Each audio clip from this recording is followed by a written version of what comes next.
ফরিদপুরের চরাঞ্চলে ক্রমে বেড়ে চলেছে ভুট্টার আবাদ।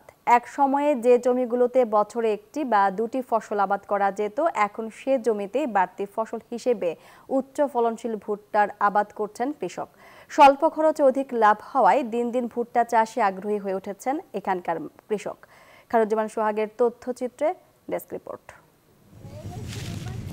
ফরিদপুর সদর উপজেলার ডিক্রিচর ও নর্থ চ্যানেল ইউনিয়নের চরাঞ্চলের ধুধু বালুচরে একসময়ে ধান ও চীনা বাদামের আবাদ করা হলেও বর্তমানে সেখানে বাড়তি ফসল হিসেবে ভুট্টার আবাদ করছেন চাষিরা। স্বল্প খরচে অধিক লাভজনক হওয়ায় দিন দিন ভুট্টা চাষে এখানকার কৃষক। এরই মধ্যে জেলার নর্থ চ্যানেল ডিক্রিচরের কৃষকেরা ভুট্টা সংগ্রহ শুরু করেছেন।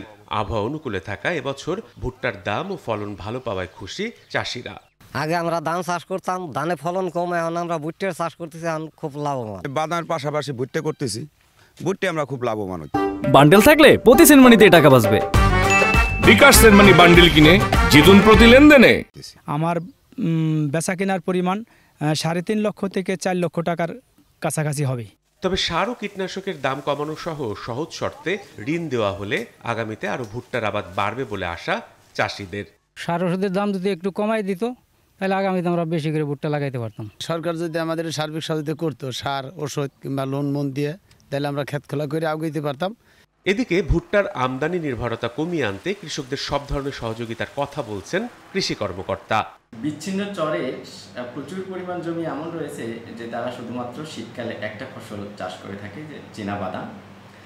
তো একটু সেচের ব্যবস্থা করতে পারলে তুলনামূলক কম উর্বর সেই সমস্ত জমিতে ভুট্টা চাষ করা সম্ভব। কৃষি বিভাগ সেই জায়গাগুলোতে কাজ করছে।